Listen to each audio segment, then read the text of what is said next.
Hello friends, good morning. നമ്മുടെ Kerala TV സീരിയലിലേക്ക് എല്ലാവർക്കും സ്വാഗതം. അങ്ങനെ നമ്മുടെ സുധി അമ്മയോട് ശ്രുതിയെ എനിക്ക് കാണണമെന്നോ അല്ലെങ്കിൽ ഇങ്ങോട്ട് വിളിച്ചുകൊണ്ട് വരണമെന്നുള്ള ആഗ്രഹം ഇല്ല എന്നങ്ങ് പറഞ്ഞു.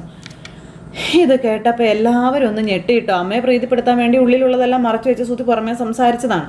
അപ്പോഴത്തേക്കും രവിയേട്ടനൊക്കെ ഭയങ്കര സങ്കടമായി. സച്ചിയും രേവതിയും ഒക്കെ അന്തം വിട്ടിങ്ങനെ നിൽക്കുവാണ്. അവളെന്നെ ചതിച്ചു, കള്ളത്തരം കാണിച്ചു, എന്നെ പറ്റിച്ചു, പൊറുക്കാൻ പറ്റില്ല എനിക്ക് അവളോട്, പൊറുക്കില്ല ഞാനെന്നൊക്കെ സുധി പറയാം. അപ്പം നീ കള്ളത്തരം കാണിച്ചിട്ടില്ലേ എന്ന് രവിയേട്ടൻ അന്നേരം സുധിയോട് ചോദിക്കാം. നീ കള്ളം പറഞ്ഞിട്ടില്ലേ എന്ന് ചോദിച്ചു. സുധിക്കൊന്നും പറയാനില്ല. ആരെയും ചതിച്ചിട്ടുമില്ലേ എന്നൊക്കെ ചോദിക്കുക കേട്ടോ. അപ്പോൾ ദേ ചന്ദ്രൻ ഇങ്ങനെ നോക്കുവാണേ. ദേ നോക്കടാ, പറയടാ, താലി കെട്ടേണ്ട പെണ്ണിനെ കല്യാണ മണ്ഡപത്തിലെത്തി ഓടിപ്പോയവനല്ലേടാ നീ എന്ന് രവിയേട്ടൻ ഇവനോട് ചോദിക്കട്ടെ സുധിയോട്. അപ്പോൾ രേവതി ഇങ്ങനെ നോക്കുവാണ് സച്ചിയെ. ചന്ദ്രമതി പറഞ്ഞിട്ട് ഇങ്ങനെ നിൽക്കുകയാണ്. ഒരു പെണ്ണിനെയും കുടുംബത്തെയും ചതിച്ചവനല്ലേ നീ? എൻ്റെ 50 ലക്ഷം രൂപയായിട്ട് ഓടിപ്പോയത് എന്നോട് ചെയ്ത ചതിയല്ലേടാന്ന് രവിയേട്ടൻ ചോദിക്കാം. വലിയ അമ്മയ്ക്ക് കൂടി നിന്ന് ന്യായം പറഞ്ഞ മകനോട് ചെയ്തു കൂട്ടിയ ചതികൾ മുഴുവൻ എന്നാ പറയുന്നത് ഒരുമാതിരിയാണ് പൊട്ടിയെന്ന് പറഞ്ഞതുപോലെ രവിയേട്ടൻ അങ്ങ് പറഞ്ഞങ്ങ് വിടുവാണ്. അങ്ങനെ എത്ര സംഭവങ്ങളുണ്ടടാ. എടാ നീ ചെയ്ത തെറ്റുകൾ എണ്ണിയ തീരുവോടാ എന്ന് രവിയേട്ടൻ ചോദിച്ചു. അപ്പോൾ സുധി ഇല്ല എന്ന് പറഞ്ഞ തലയാട്ടോ. അപ്പോൾ ചന്ദ്ര അതുപോലെയാണോ ഇത്?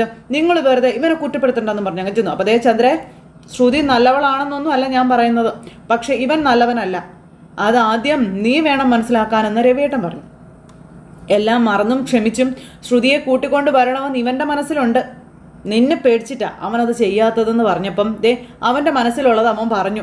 എൻ്റെ തീരുമാനം തന്നെയാണ് അവൻ്റേതും. ഞാൻ പലവട്ടം പറഞ്ഞിട്ടുള്ളതാ ഈ വിഷയത്തിൽ നിങ്ങൾ ആരും തലയിടണ്ടാന്ന്. എന്ത് വേണമെന്ന് എനിക്കറിയാവുന്നു.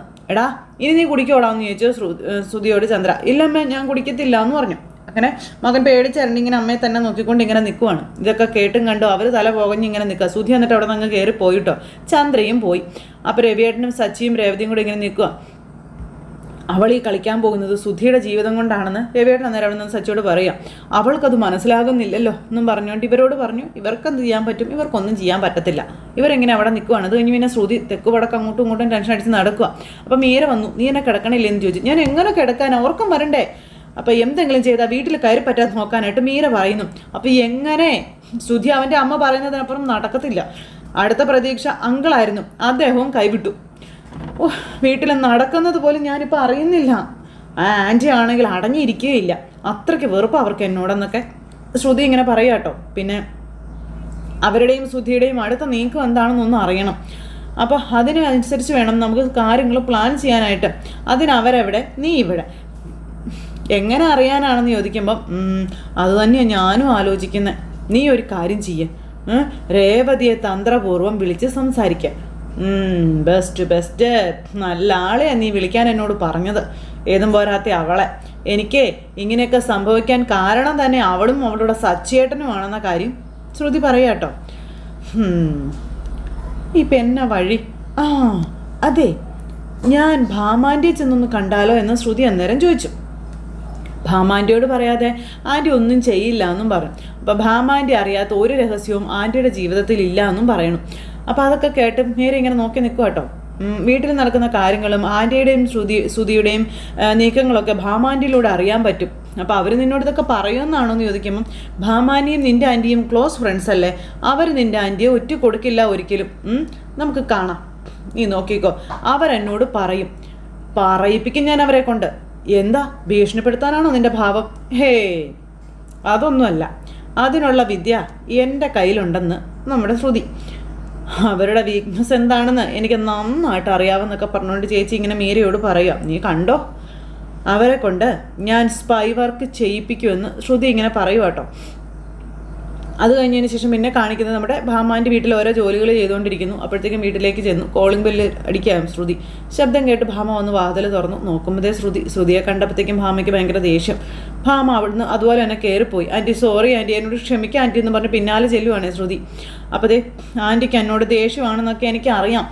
സ്വന്തം മോളെ പോലെ ആൻറ്റി എന്നെ കണ്ടതെന്നും എനിക്കറിയാം. മക്കൾ തെറ്റ് ചെയ്ത അമ്മമാർക്ക് അത് സഹിക്കാൻ പറ്റുമോ? അത് സ്നേഹം കൊണ്ടാണെന്നൊക്കെ എനിക്കറിയാം.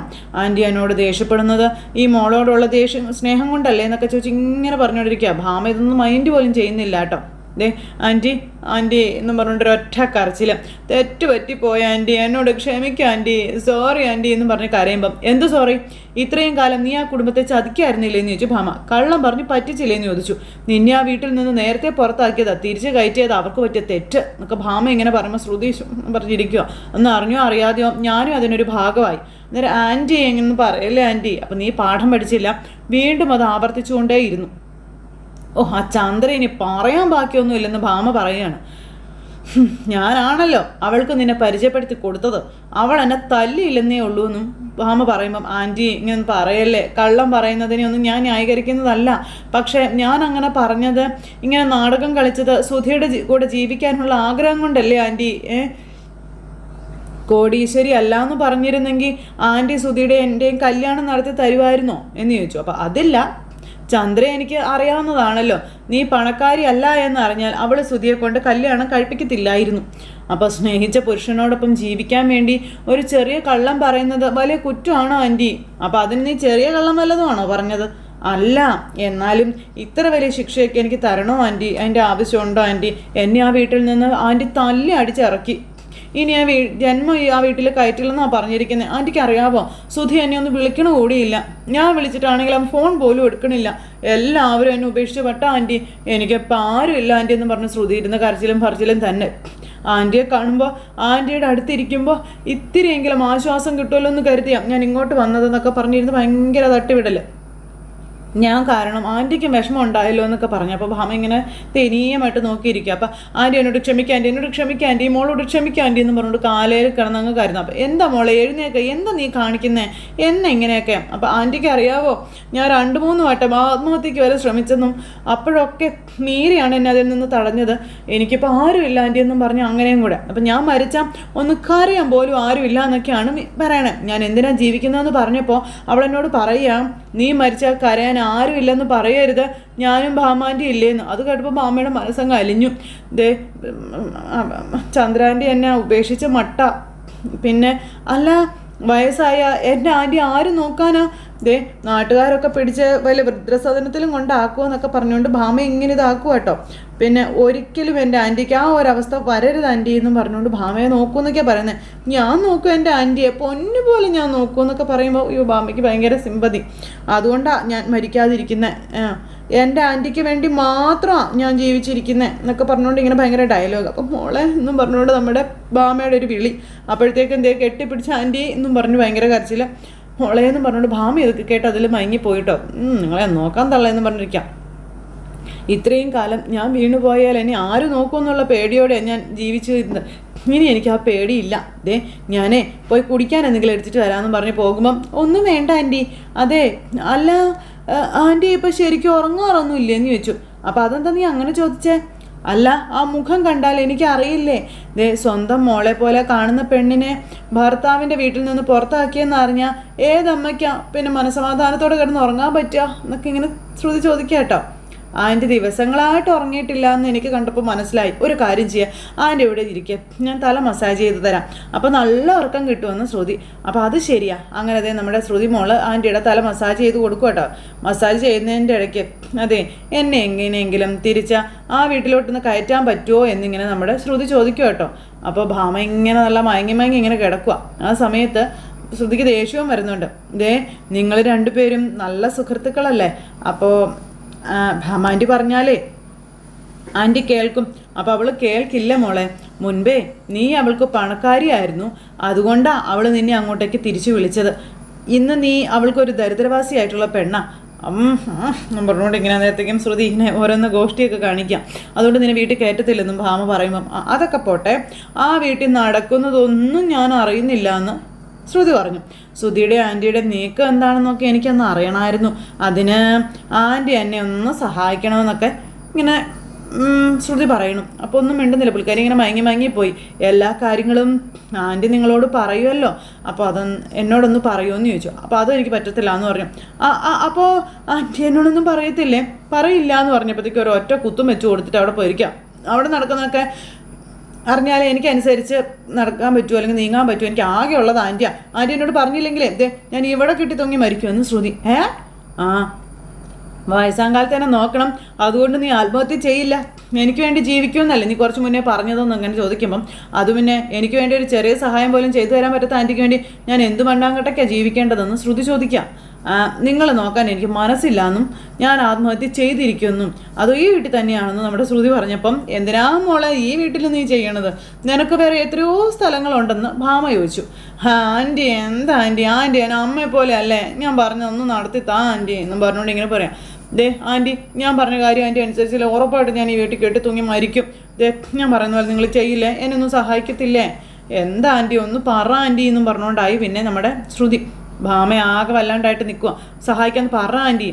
നോക്കട്ടെ അപ്പം ശരി ആൻറ്റി ഞാൻ പോയിട്ട് വരാവേ എന്നും പറഞ്ഞുകൊണ്ട് നമ്മുടെ ശ്രുതി അവിടെ നിന്ന് അങ്ങ് പോയി. ഭാമ ഇങ്ങനെ വന്നിട്ട് അവിടെ ഇങ്ങനെ ഈ ശ്രുതിയെപ്പറ്റി ആലോചിച്ച് നിൽക്കാം. അവൾ പറഞ്ഞതുപോലെ തന്നെ ചെയ്യുന്നവളാ, എൻ്റെ ദൈവമേ എന്നും പറഞ്ഞുകൊണ്ട് ഭാമ പേടിച്ച് വരച്ച് അവിടെ നിൽക്കുക. പിന്നെ കാണിക്കുന്നത് സച്ചി ആട്ടോ. സച്ചി പോകാനായിട്ട് ഇറങ്ങുന്നു, രേവതിയും പോകാനായിട്ട് ഇറങ്ങുന്നു. അപ്പോൾ അച്ഛൻ്റെ അടുത്തേക്ക് ഇവർ രണ്ടുപേരും കൂടെ വന്നു. അച്ഛൻ ഞാൻ ഇറങ്ങാട്ടോ, സച്ചിയുടെ ഞാൻ ഇറങ്ങാട്ടോ എന്നും പറഞ്ഞു. അപ്പോൾ രണ്ടുപേരും ഇറങ്ങുകയാണോ എന്ന് ചോദിച്ച് നിൽക്കുമ്പോഴത്തേക്കും ടൂറൊക്കെ കഴിഞ്ഞ് അവർ രണ്ടുപേരും കൂടെ വീട്ടിലേക്ക് വന്നു. ടൂറൊക്കെ കഴിഞ്ഞ് എത്തിയോ എന്ന് ചോദിച്ചാൽ അച്ഛൻ. എത്തി. യാത്രയൊക്കെ എങ്ങനെ ഉണ്ടായിരുന്നു? അപ്പോൾ അത് സൂപ്പറായിരുന്നു ഞങ്ങളേന്ന് വർഷ, ഞങ്ങൾ അടിച്ച് പൊളിച്ചു എന്നും വർഷ ശ്രീകാന്തിനോട് പറയാട്ടോ. ഞങ്ങളുടെ മൂന്നാർ ട്രിപ്പും അടിപൊളിയായിരുന്നു, നല്ല സച്ചേട്ടാ എന്ന് രേവതി. എന്നും പറഞ്ഞ സച്ചി ഇങ്ങനെ നിൽക്കുക കേട്ടോ. എന്ന് പറഞ്ഞപ്പോൾ അവർ രണ്ടുപേരും നോക്കുന്നു. അതിനിടയിൽ ഇവിടെ ചില സംഭവങ്ങളൊക്കെ നടന്നിരുന്നു എന്ന് പറഞ്ഞിട്ട് ചന്ദ്ര ഇറങ്ങി വരിക. അതൊക്കെ നിങ്ങൾ അറിഞ്ഞിരുന്നോ എന്തോ? അതൊക്കെ ഞങ്ങൾ അറിഞ്ഞായിരുന്നമ്മേ, സച്ചേട്ടൻ്റെ എഴുതിയെടുത്തും വിളിച്ചപ്പോൾ പറഞ്ഞായിരുന്നു. ചേച്ചി നല്ല സമയത്താണ് എന്തായാലും ഞങ്ങൾ ടൂറ് പോയത്, അതുകൊണ്ട് എന്താ നല്ലൊരു സീൻ മിസ്സായില്ലേ എന്ന് വർഷ. സ്ഥലങ്ങളൊക്കെ പിന്നെയും കാണാമായിരുന്നു, പക്ഷെ ഇവിടെ നടന്ന സീനേ അത് കാണാൻ പറ്റിയില്ലല്ലോ എന്നും പറഞ്ഞുകൊണ്ട് വർഷ പറയുമ്പോൾ ചന്ദ്രയ്ക്ക് അത് ഇഷ്ടപ്പെട്ടില്ല കേട്ടോ. ചന്ദ്ര ഇങ്ങനെ നോക്കുക തുറിച്ച്. ആ സമയത്ത് രേവതിയും സച്ചിയും അല്ലാണ്ടായിട്ട് നിൽക്കുവാണ്. അപ്പോൾ സച്ചി അമ്മേ പാർലറുടെ അടുത്ത് വിളിച്ചുകൊണ്ട് വന്നേ വീണ്ടും അങ്ങനെ ഒരു സീനുണ്ടാക്കി വർഷം ഒന്ന് കാണിച്ചു കൊടുക്കാൻ സച്ചി പറയുന്നു. അപ്പോൾ അത് ഇഷ്ടപ്പെട്ടില്ല ചന്ദ്രയ്ക്ക്. ആൻറ്റി അതെ ആൻറ്റി, ഈ സീരിയലുകളിലൊക്കെ ഇതുപോലെയുള്ള ചില സീനുകളൊക്കെ ഞാൻ ഡബ് ചെയ്തിട്ടുണ്ട്, പക്ഷെ അതൊക്കെ വെറും ആക്ടിങ്ങാ, പക്ഷെ ഈ വീട്ടിൽ നടന്നതോ ഒറിജിനൽ ആയിരുന്നു എന്ന് നമ്മുടെ വർഷ പറഞ്ഞ് ചിരിക്കുമ്പോൾ അത് മിസ്സായതിൽ എനിക്ക് നല്ല സങ്കടമുണ്ട്. ഇങ്ങനൊരു ഡ്രാമ നടക്കും ഞാൻ മുൻകൂട്ടി അറിഞ്ഞിരുന്നെങ്കിൽ ഞാൻ ടൂറിനേ പോകില്ലായിരുന്നു എന്നൊക്കെ പറഞ്ഞ് വർഷ ഭയങ്കര ചിരിയാ. ചന്ദ്രയ്ക്ക് ഇതൊന്നും കേട്ടിട്ടൊന്നും ദഹിക്കണമില്ല. പിന്നെ സച്ചേട്ടാ രവി ചേച്ചി ദേ നോക്കി നിങ്ങൾ കലക്ക് കേട്ടോ. ആ ഇളയച്ചനായിട്ട് അഭിനയിച്ച ഇറച്ചുവെട്ടുകാരനില്ലേ, അയാളെ പിടിച്ചു കൊണ്ടുവന്ന് ശ്രുതി ചേച്ചിയുടെ കള്ളത്തരം പൊളിച്ച് കയ്യിൽ കൊടുത്തില്ലേ, കൈ കൊടു എന്നും പറഞ്ഞുകൊണ്ട് രേവതിക്കും സച്ചിക്കും കൈ കൊടുക്കുന്നു വർഷ. അയ്യോ നിങ്ങൾക്ക് കൈ തന്നപ്പോഴാ ആൻറ്റിക്കും കൈ തരണമെന്നും പറഞ്ഞ് ചന്ദ്രയുടെ അടുത്തേക്ക് വരുന്നത്. ആൻറ്റി കൊടു കൈ എന്നും പറഞ്ഞുകൊണ്ട് ചന്ദ്രയ്ക്കും കൈ കൊടുക്കും നമ്മുടെ വർഷ. ആൻറ്റി എടുത്ത തീരുമാനം 100% ശരിയായിരുന്നു എന്ന് പറഞ്ഞിട്ട് കൈ ഓടിച്ച് പിടിച്ച് തിരിച്ചൊറ്റൊരു വലി. ചന്ദ്രയ്ക്ക് വർഷം ഇഷ്ടമല്ലല്ലോ. കള്ളം പറഞ്ഞ് കുടുംബത്തെ ചതിച്ച് ശ്രുതി ചേച്ചിയെ പിടിച്ച് പുറത്താക്കിയില്ലേ, കൊലക്കി ആൻറ്റി കൊലക്കി. ആൻറ്റിയുടെ തലയ്ക്കകത്തെ കളിമണ്ണാണെന്നാ ഞാൻ കരുതിയതെന്ന് വർഷ. എന്ന് പറഞ്ഞുകൊണ്ട് ചന്ദ്രൻ നേരം നോക്കും. ഇവരെല്ലാവരും ഈശ്വരാ എന്നും പറഞ്ഞ് ഇങ്ങനെ നിൽക്കുക കേട്ടോ. എനിക്കിപ്പം മനസ്സിലായി കളിമണ്ണ് മാത്രമല്ല അതിനകത്ത് വേറെ എന്തോ ഒരു സാധനം കൂടി ഉണ്ടെന്ന്.